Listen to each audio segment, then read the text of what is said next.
Speaker. To the bill. To the bill.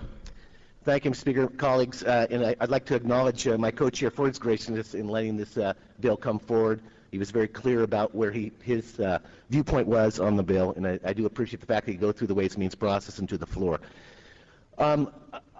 I feel a need to respond to many of the comments made. I don't know how many members in the body have been on unemployment during their lifetimes. I have. There is nothing, absolutely nothing attractive of being on unemployment. It is poverty. You are living in poverty. Your family is living in poverty.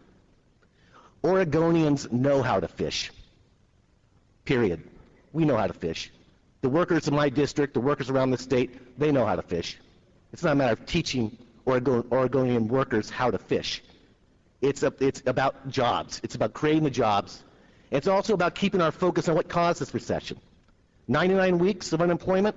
99 weeks of unemployment. What if we asked the corporations, the financial institutions that caused this recession, to pay for 99 weeks? What if they paid for this instead of Oregon workers paying for this? That would be my suggestion. If we want public service from people to in exchange for this unemployment extension, let's ask the CEOs of the financial organizations that have caused this recession to dedicate their salaries back to society and give public service instead. Let's keep the focus, members, on what caused this recession and the impacts of this recession on Oregonians, on Oregonian families, Oregonian communities, and Oregonian workers. Let's keep the focus on that. We're talking poverty-level subsistence payments. Are we a society that lets our fellow citizens starve? That's not the Oregon I believe in. That's not the Oregon I'm fighting for. It will never be the Oregon I accept. Poverty-level wages.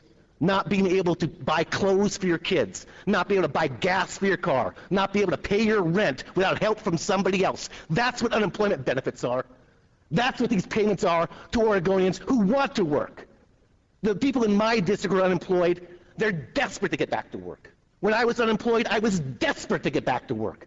And if someone told me I was getting a handout, and I didn't want to work, I would have had to challenge that. So on the statements made on the floor today, colleagues, with all due respect, I have to challenge them.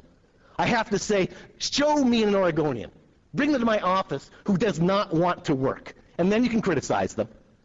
But I'd much rather have you bring me a bank CEO or the head of Goldman Sachs. Bring that person to my office and let them take responsibility for this recession that we're in, not blaming the workers that have been impacted by this recession. Thank you, Mr. Speaker.